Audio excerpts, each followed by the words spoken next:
Good evening, listeners, and welcome to a very special episode of Red Moon Roleplaying. Tonight, we're going to be playing a little game of KULT, Divinity Lost. But we are joined by two very special guests. Who is our first guest? Jaded. Who are you? Hello, I am Jaded Jester, is what I go by online. I am from Near Dark Studios. We stream both Vampire the Masquerade V5 Chicago by Night, as well as a homebrew D&D game, which is also the new edition of D&D, called Death Attack. And who will you be playing this evening in our little KULT game? I will be playing Georgette Stevenson. And you shall find out who that is, listeners, soon enough. But wait, there is someone else in this dark, dark room. Cake.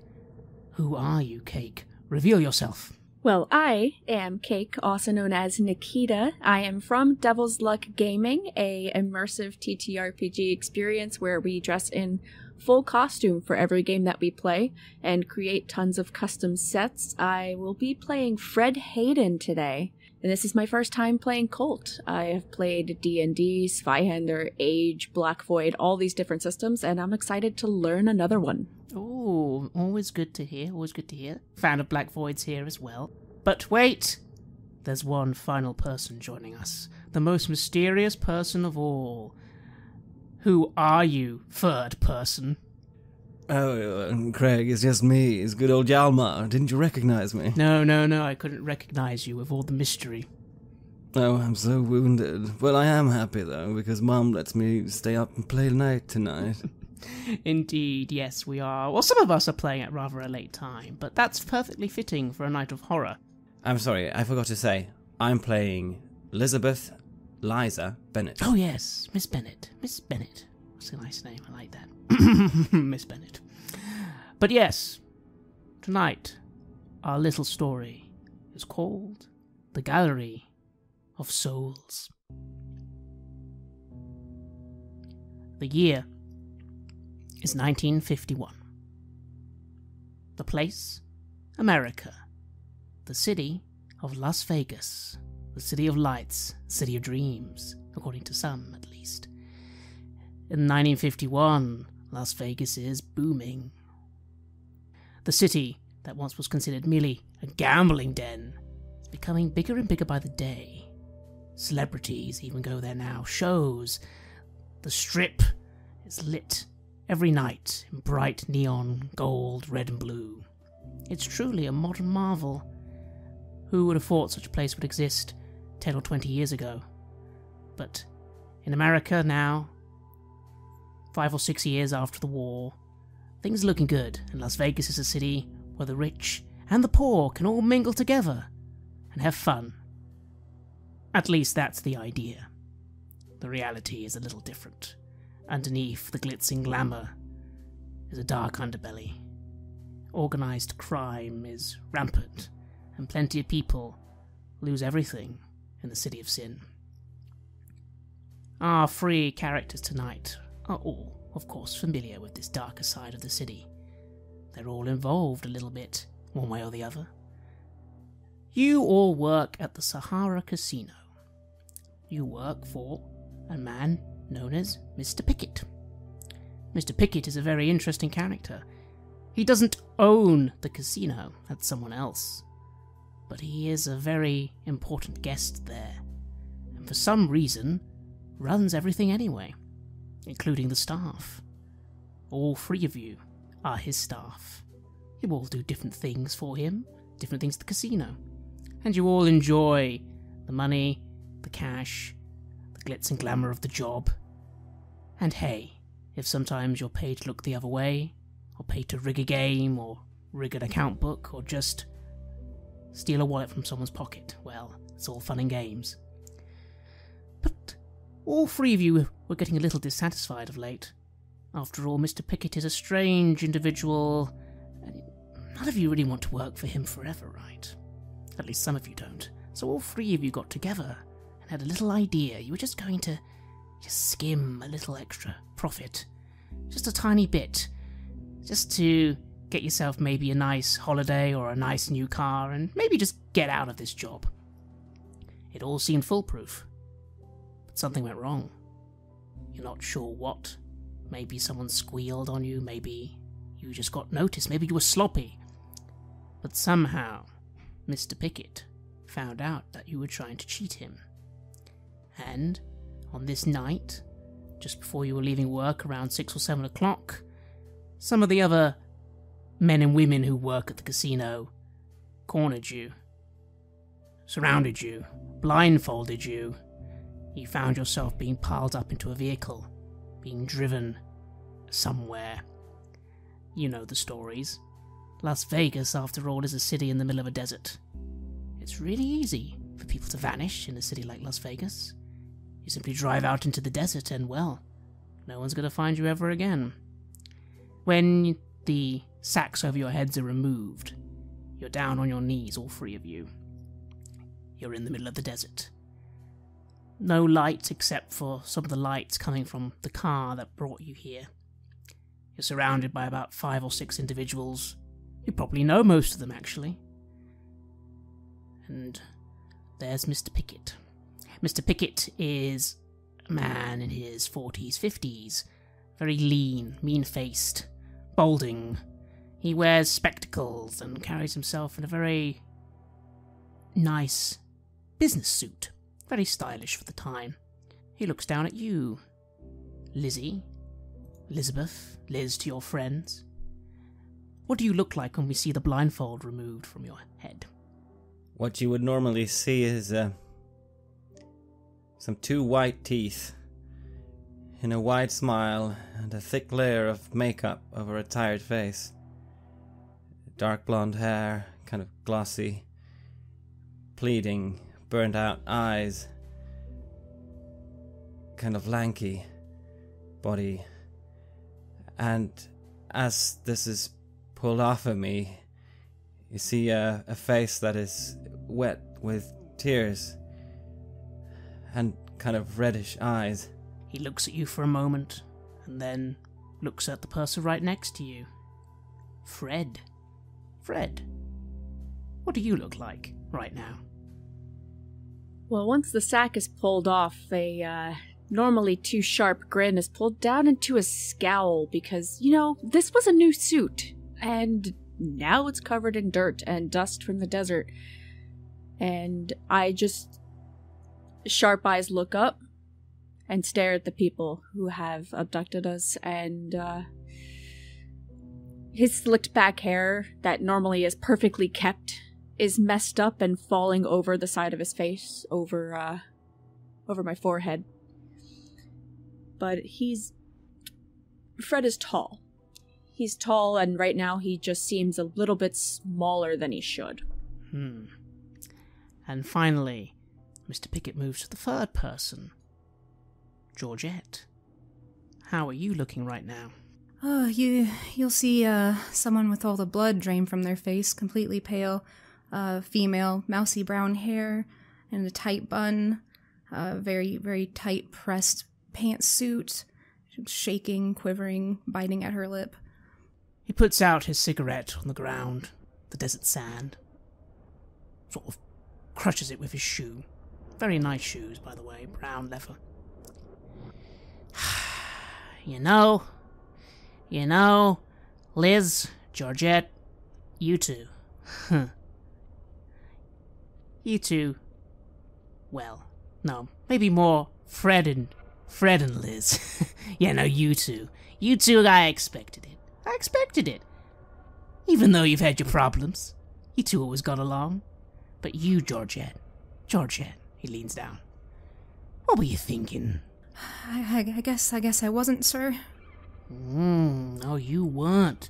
Now, you're good with the numbers, Georgette. That's why I keep you around, but I always notice when someone's trying to skim me of some of my money. I always know. Please, Mr. Pickett, please, just... It was a stupid idea. I'm so sorry. Please don't... Ah, Liz. Would you look at that, Fred? She looks so sincere. Look at those little crocodile tears. I would believe that you were really sorry. But I've seen you cry those tears before, Liz. They're really good, they really work, but they don't work on me. Yeah, I really do think she's being sincere, sir. I mean, you know, if you're gonna take this out on anyone, should be me. It's kind of my job to do this, right? Oh, it is? Fred, it is. But I'm wounded that you do it to me. But hey, is that what you're telling me? Were you the big ringleader here? Is that what's going on? It's all your idea? Is that why you're the only one not crying or whimpering?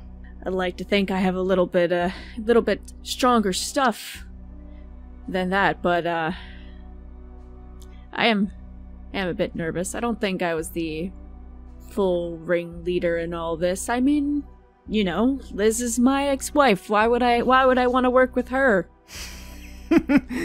Yeah, that's actually kind of a bit of a punchline, isn't it? Isn't that right, fellas? And everyone chuckles a little among themselves. I look up in between the faces, recognizing some of them. I just send them a pleading glance. I'm kind of comforted by Fred being there, despite everything. You know, it's just we parted ways, but we're not. I mean, we don't hate each other, and if he wants to step up and takes the blame, and he always seems so he seems so cool and relaxed. I try to lean into that. Pickett chuckles for a little longer. Then he looks to the night sky and looks to the city. It's not actually that far off. You can see those lights from quite far away. The lights of the Strip. So, got a bit of a problem here, don't we? Now, normally, I'd kill you right here and there. But you know what? I like all of you. I like all three of you. It's made me unhappy to think you don't like working for me anymore. I mean, I've always been a good boss, haven't I?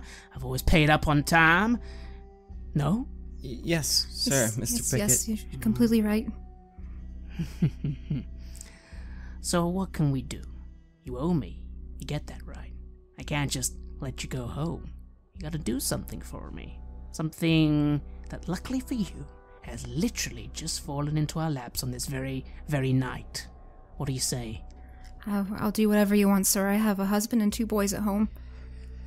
Anything. Yeah, you know I'll take any job that you need, but I will ask, does he seem like he's being sincere? To be honest, in this scenario, you have no idea. Unlike some people, Pickett is very hard to read for you. There's something about him that doesn't gel. You can read nearly everyone else, but not him. He notices you looking at him. Don't worry, Fred, and Georgia, don't worry. I know where your family are. What? You know I know where your family are. You know where my family is. Of course I do. Oh, come on, Georgette, that's not a surprise, is it? Please don't do anything to hurt them. Hey, I'm not gonna, as long as you do as you're told. And same for you, Fred and Liz. Don't think I don't know where the little one's living tonight? Hell, my hotel. I know. She really likes you, yeah. But it seems like we're not gonna need to talk about nasty things like that, because you're just gonna do what I tell you. So here's what's gonna happen.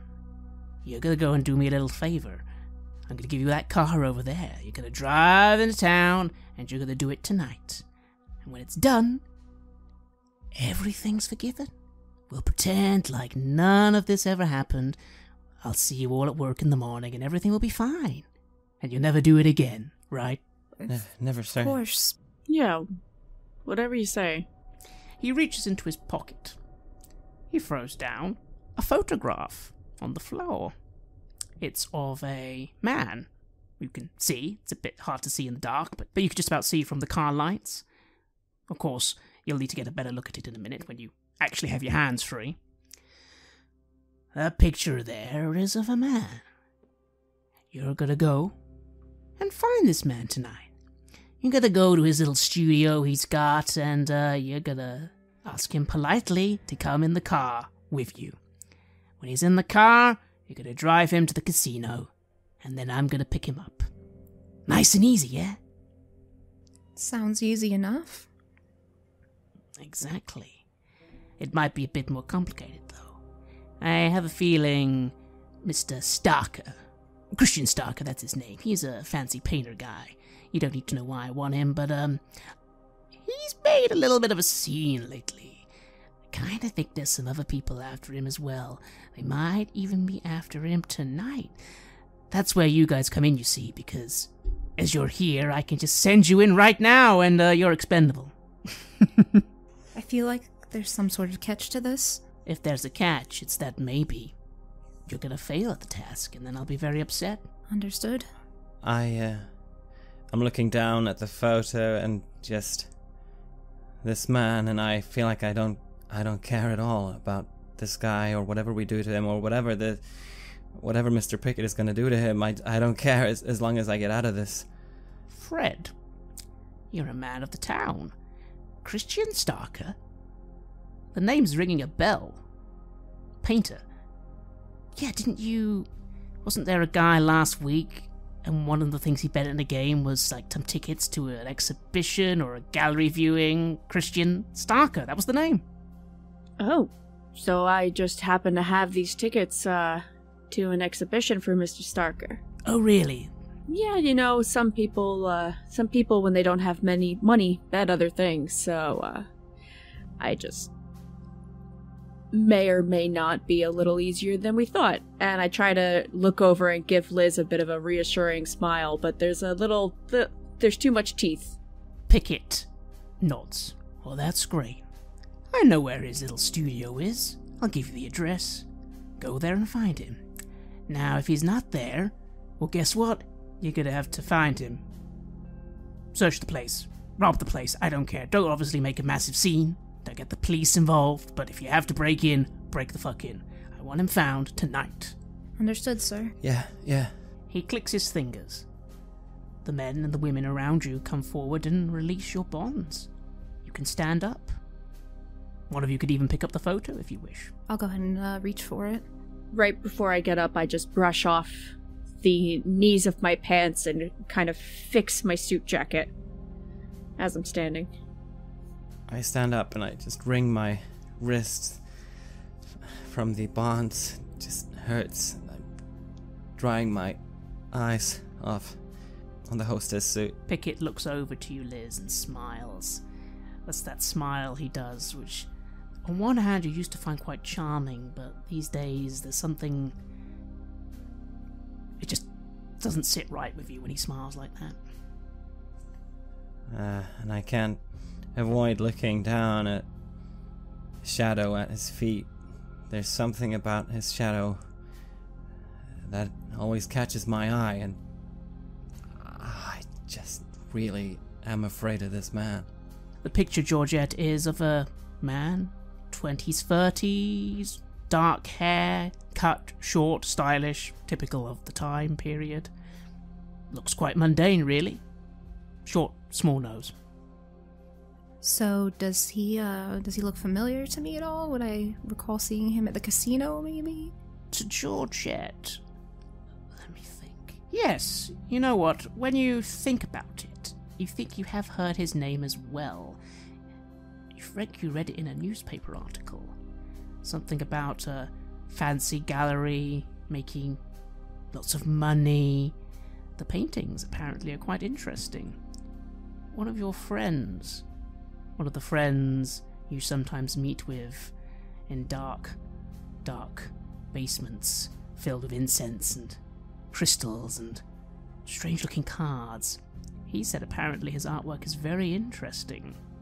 One of the guys nods towards a car, opens the door for you, and tosses one of you the keys. Who drives, do we think? I can go ahead and grab the keys and take it for a spin. One of the men looks towards you, Georgette, and knowing that you drive, tosses you the keys. Here you go. Car's yours for the night. And he then quickly gives you an address. You know where the address is, Georgette. It's just on the outskirts of Las Vegas. One of the nicer areas, leading out towards the desert, but filled with those new fancy apartments, fancy studios. Again, in the last 10 years, there's been a lot of building work going on in Las Vegas. Alright, I'll catch the keys and I'll fumble them around my hands real quick, trying to settle my nerves, and then I'll open up the driver's side door and slide in. And as they open the door to the back seat, I just sit in there, just lean back, and I draw a big sigh. Fred's gonna slide into the front seat, and he's going to just turn backwards in the seat to look over at Liz. You okay? Oh shit, Fred, I thought they were gonna off us. Oh, they coulda. Would have been the easiest thing for them to do. I'm gonna reach into my pocket and pull out my, the handkerchief I have with my initials on it and hand it over. I take it, dry off my eyes, and then I just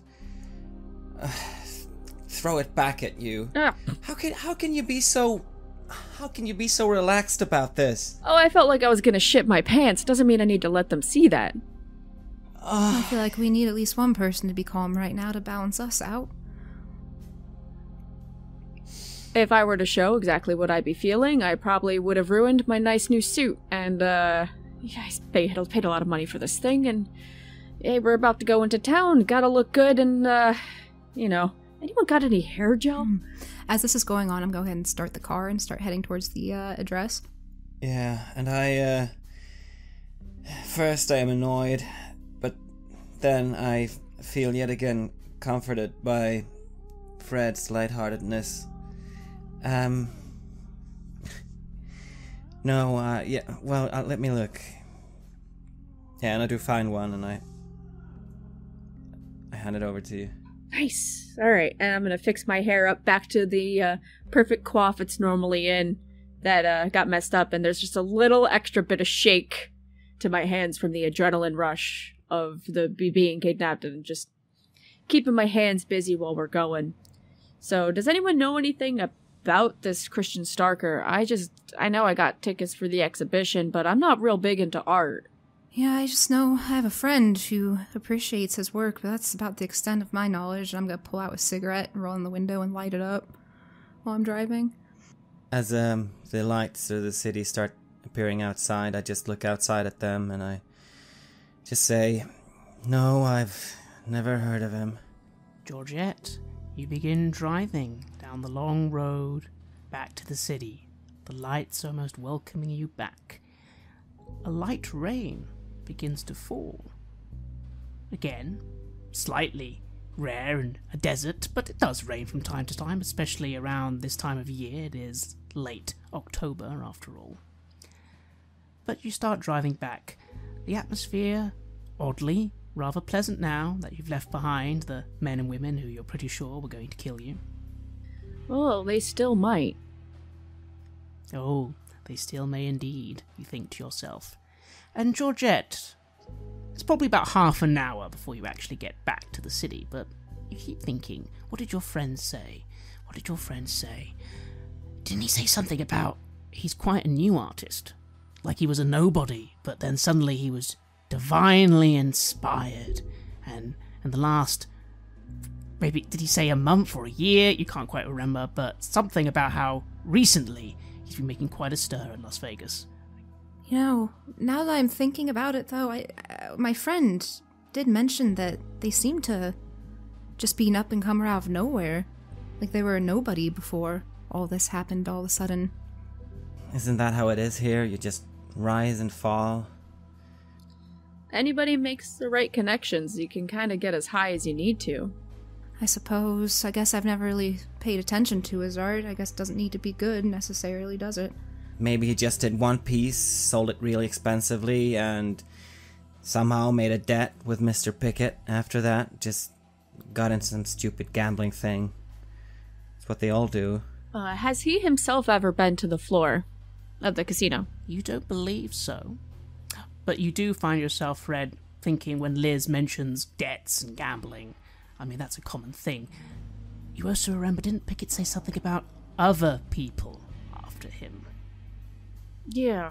Well, if it was only a debt to one person, then there wouldn't be multiple people trying to get at him, right? So maybe he painted something he shouldn't have. You never know where these artists get their inspiration from. It could have been something that, he shouldn't have seen. I don't know. guess we'll figure it out when we get there, but if it's only a debt or something, and I just kind of glance over at Georgette and then glance back, pretending like I never did anything, it just, it's only going to be one person after you. It's not going to be all these different big-name bigwigs coming after you for, being a painter. Something doesn't ring true with that. I just shiver, despite myself. Look out of the window, thinking about my daughter, Joan. Just want to get back. Yes. I notice. We'll get you back to her, Liz. Yeah, okay, so I don't know what we're gonna expect here. He says we're expendable. I start rummaging through my purse and I take out a pair of brass knuckles. And they fit your hands perfectly. You made sure of that. I'm gonna look up in the rearview mirror and notice that she's sliding those on. Do you always carry those on you? Yeah, I guess I do. I don't know, I don't feel safe these days. I know what you mean. I'm gonna pat the gun that's holstered to my shoulder. Let's just hope this doesn't come down to violence. Just let me talk to him first. I should be able to get him in the car, yeah? Well, you always were a good talker. I do have protection, but, sometimes you're your own weapon, right? Yeah, okay. Good. Anything you want us to be, into, or onto? How are you gonna spin this? Everyone's got some dark secrets, right? Let's see if I can't weasel a little bit out of them and, use it to get them into the car. But, just in case, and I kind of pull out a small leather pouch and open it and wiggle the lockpicks over my shoulder towards Liz. If he's not home, we got ways in, yeah? Oh, yeah. But let's not immediately go in there fist swinging. You might wanna put those knuckles away. Just keep them handy. Let's hope it doesn't come to that. Sure. I'll just keep one hand in my handbag. Okay. Dark secrets. Yeah. You try to get that going. I'll try to back you up. Yeah. And you see me taking out the little mirror, and I start just fixing myself up a bit. Alright, so we're just gonna play it cool then, huh? Let's play it cool first. Last thing we need is for this immediately to turn into a gunfight. Like I said, this is a new suit. I'd rather not bleed on it. So we'll go in talking first. Then we'll see what happens and go from there. You gotta be a little flexible in the situation. Sounds like a plan. Georgette. Finally, you arrive at the address. Again, it's somewhere on the outskirts of the city, so the desert isn't too far off. But it's not like the building is completely by itself. There's a couple of others on the street. They're all reasonably new. Some of them are homes, but this neighborhood, it's more warehouses, or in this case, you think a studio. It seems to be a 2-floored building, from what you can see. You can't really see much from the outside, but it looks like it has windows, a front entrance, looks quite snazzy. Curtains are all closed, but you think there's lights on. And you drive in, and there's plenty of space to park. There are a few cars in the area. It's probably about 9 o'clock at night at this point. What do you do as you pull up? Throw it in park. I'm gonna look over to the building. Looks like someone may be home. I'm gonna point to the windows that have lights seeming to be behind the curtains. Was this the day of the exhibition that's on the tickets I had? Sadly not. I actually think that was a couple of days ago. But you quickly notice that the address on the tickets and the address of this location, it's the same place. You guess maybe the gallery is here then. Maybe it must be some sort of private little thing he set up. Very fancy. Well, someone's got money. Seems to be the gallery of where the exhibition was for his artwork. And I fling the tickets off to the side because they're kind of useless in this situation. I mean, I guess we knock. Yeah. And I take one last just breath, and I just collect myself. Alright, business as usual. And I give a smile to Fred. Right, let's do it. I'll step out of the car and we'll take one last puff of the cigarette before I throw it to the ground and put it out with my foot. I'm gonna head to the front door with them. Yep. I'm going to, I'll lead the way a bit. It's kind of in this sort of V formation, and as soon as we get to the door, I'm gonna take a quick listen before I knock, just to see if I can hear any rustling or movement inside the building. Fred, you can hear music. Something, classic. You tell me what sort of music you prefer these days. Definitely still some big band. Better to dance with. Of course. Don't mean a thing if it ain't got that swing. Now this stuff's, like, something like Beethoven maybe, or Mozart. You know the names, but you probably don't know the actual symphonies. But it sounds something like that. Probably coming from a record player. Oh, very fancy. The guy has his own record player. I just kind of roll my eyes a bit before I knock on the door. You knock on the door. No response. You can't see beyond the door. You can hear the music, but no response.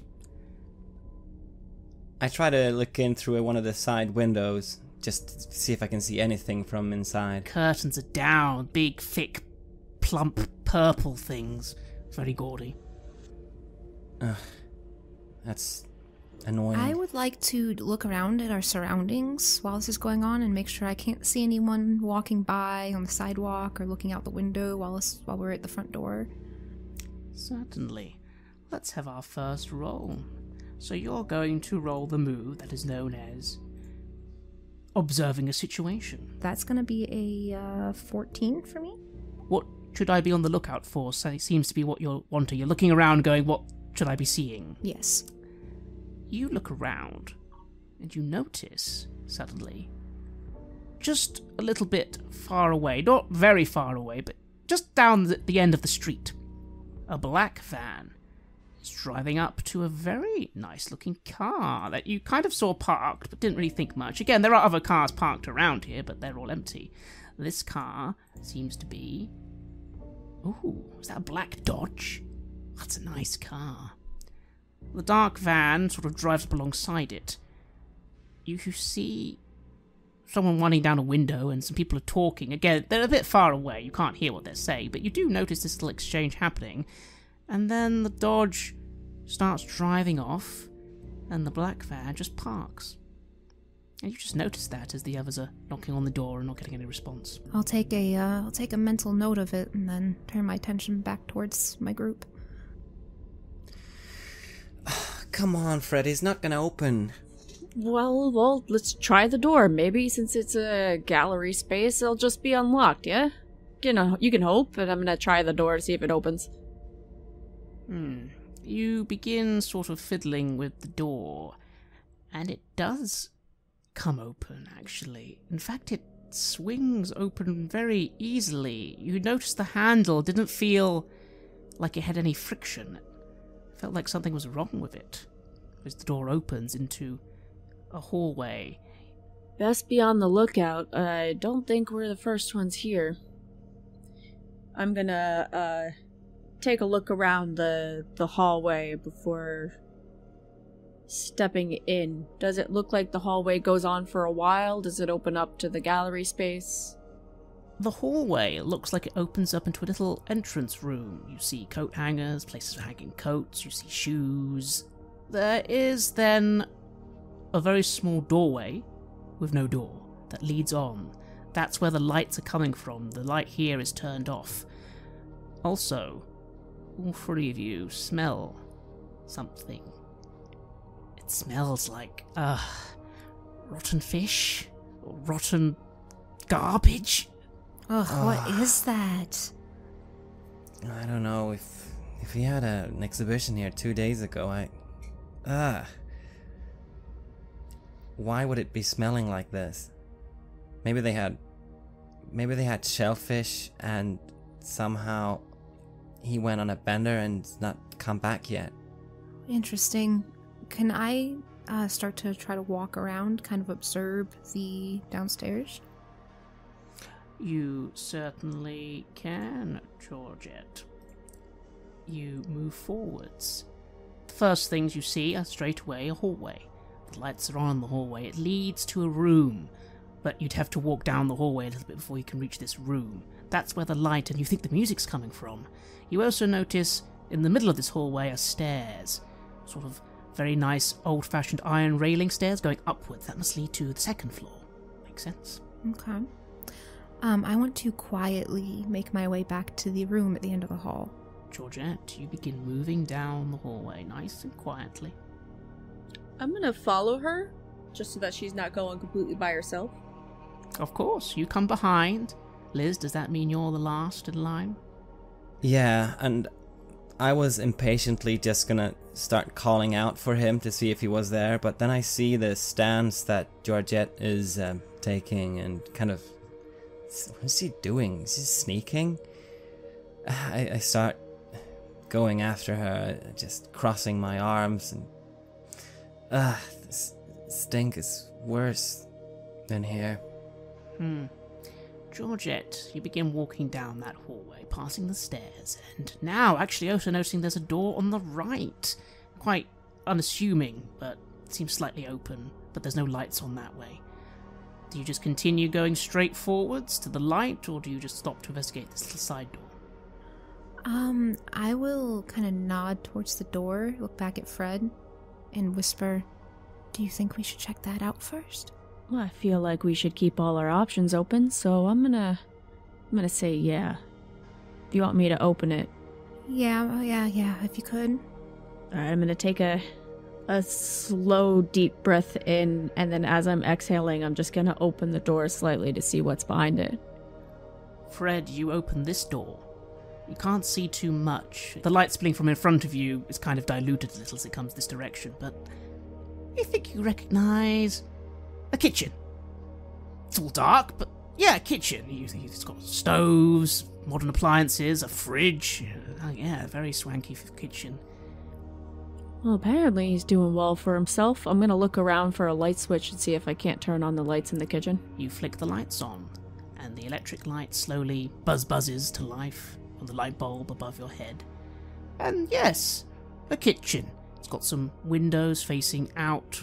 This must be the side of the building, you guess. There's another door in here leading somewhere, and you're in a kitchen. All seems rather mundane. You notice there's a tray of champagne on the table. Someone was pouring something, but it's just been left there. Is it flat, or does it look like it still has bubbles? It's flat. So it's probably been there for a while. I'm gonna look at it. Does the smell worse in here? It's not worse, but it's in here. But not in here. Somewhere else. Maybe... Well, there's another door in here. And there are some flies. You suddenly notice flies buzzing around near that door in this room. The door in the kitchen. There's definitely some black flies just crawling around. Flying around the bulb as you've turned it on. Ugh. I go and fix my tie again, just mentally making a note that I should not have worn the good suit today. But whoever knows when this shit is gonna happen. And I'm going to walk over to the second door. It seems like there's flies over here, guys. Flies? Without thinking about it, I put on a pair of gloves. And I walk behind Fred, kind of peering over his shoulder and looking at all the things in here. I'm gonna kind of mimic Liz in the approach of coming up from behind him, Fred, and peering over the shoulder. Don't worry, doll. I got this. And I'm gonna open the second door. So, Georgia, you backtrack a little. Again, you couldn't see what was at the end of your hallway because you realised there was another door there. It was partially open, hence the light, but you still couldn't quite see. But you've turned round. You've joined the others in this kitchen. So has Liz. And Fred, you take the lead as you open the door into this bathroom. That's right. It's a bathroom. You can see a shower, a sink, a toilet, a bath. The light is currently off, but there's something in the bath.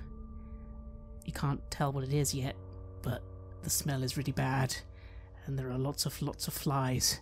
Lots of them just buzzing around something in the bathtub.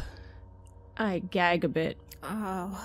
He takes out the handkerchief and just kind of holds it over his mouth and nose. I step back 2 steps and start leaning against the counter. I think I'm gonna puke. What is that?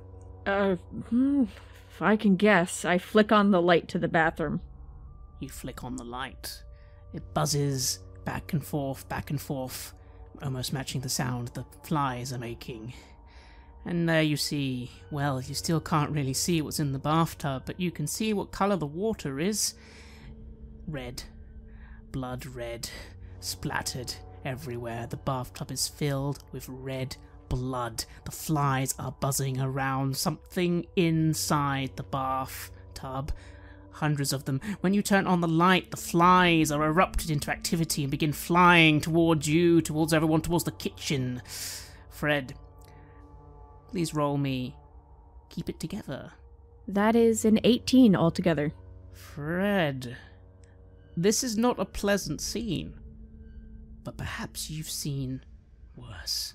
Or maybe you're just used to this sort of thing. It's not pleasant at all, but you tell me, what stops you backing up? What stops you panicking? The fact that my ex-wife and another lady are here, and, you gotta keep up a front when you do what I do, so I've gotten kind of good at expecting the unexpected. So holding it together so that, they don't see that, I mentally and physically am starting to shake, just... The flies disperse around you, the initial shock of them all at once, coming at you, fading a little as they start escaping the room behind you. Georgette and Liz, you see these flies as well, but it's unpleasant, but it isn't quite as bad for you. They start filling the room, but there's only so many of them. They're just flies. They just start flying around, flying to the window. That one of the windows is actually open. That's just a tad, and they're beginning to leave. Oh, god damn it. I just wave them off and I start moving towards the exit of the kitchen. Fred, is that him? I'm gonna go check. I'm gonna need you guys both to step back. This is, Gladly. rather disgusting. I'm gonna step back all the way against to an opposite wall.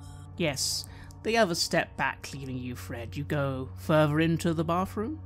Yep, I take a few steps in, avoiding if there's any puddles of blood on the floor. I really don't want that on my shoes, and I don't want to track it.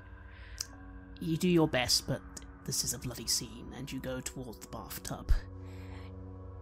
You can't really see, at first, if this is a man or a woman. They're fully clothed, although the clothing is soaking now. It looks like it was once a nice petticoat. They don't have a head. They don't have a left arm. You don't think. Again, your mind takes on a very weird clarity here, where you're aware what you're seeing is awful, but your willpower is holding. But you do notice one of the hands leaning by the side looks very feminine and very dark-skinned. You don't think it's your man, at least. Immediately, as soon as I see it's not him, I'm gonna take a mental note of the missing limbs, and I'm going to back the hell out of this room, shut the lights and then the door behind me, and just kind of put my back to it in the kitchen and go, hey, it wasn't him. Wasn't him? No, it was Okay. looked like Okay. a pretty feminine hand, and, there wasn't a head. You don't... thank you. That's great, wait, Fred. Thank no you. head. I'm so glad you checked that. Great. Let's just... Okay. I just leave. I go out into the hallway and I just go down towards the other I'm room. gonna stay in there with Fred. Maybe there's... Are you sure? Are you sure there wasn't a head? There wasn't a head or a left arm. The right arm looked feminine. I can only assume. I didn't want to look at it too much further now. I could, now that I know what's there, I could steal myself more if you need me to take a closer look, but I was getting my shoes dirty as I'm just kind of like scuffing my shoes against each other, trying to rub off what's there. There's also something else, Fred. You just suddenly find yourself thinking as you turned. Wasn't there something in the sink as well? Something... Ah, shit. there was something in the sink, but yeah, you didn't look at it close enough. Okay, yeah, there was something in the sink. Hold on, I'm gonna have to do that again. I just throw the handkerchief back over my face and I open the door again. You quickly look in, maybe not even bothering to turn the light on now. If you don't need to see everything, right? You can just have a quick look. And you look over the sink. Eyes. You recognize eyes, although eyes aren't supposed to look like this normally. Normally they're in people's heads. But you remember once you had a meal with some weird fish eyes in it. It looks very similar. There's a whole pile of human eyeballs in the sink, just staring at you.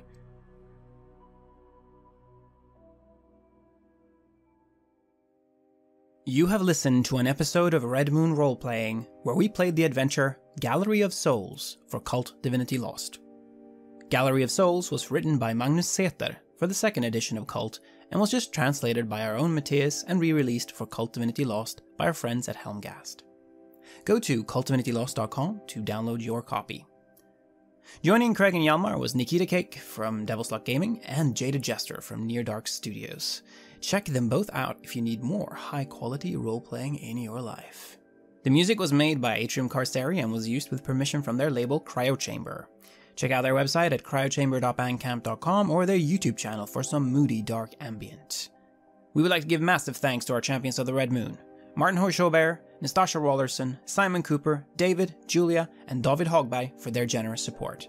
And we would of course also like to thank all of our other patrons. Without your support, the show would not be possible. If you want to support our work, please check us out on Patreon. You can get access to bonus campaigns for KULT Divinity Lost and Coriolis there, as well as get early and raw access to all of our recordings. You can also hear your name read on the show as a champion of the Red Moon, as well as play KULT with us. Most importantly, that support is what keeps the show going, so do check us out there. Thank you again for listening, and remember, death is only the beginning.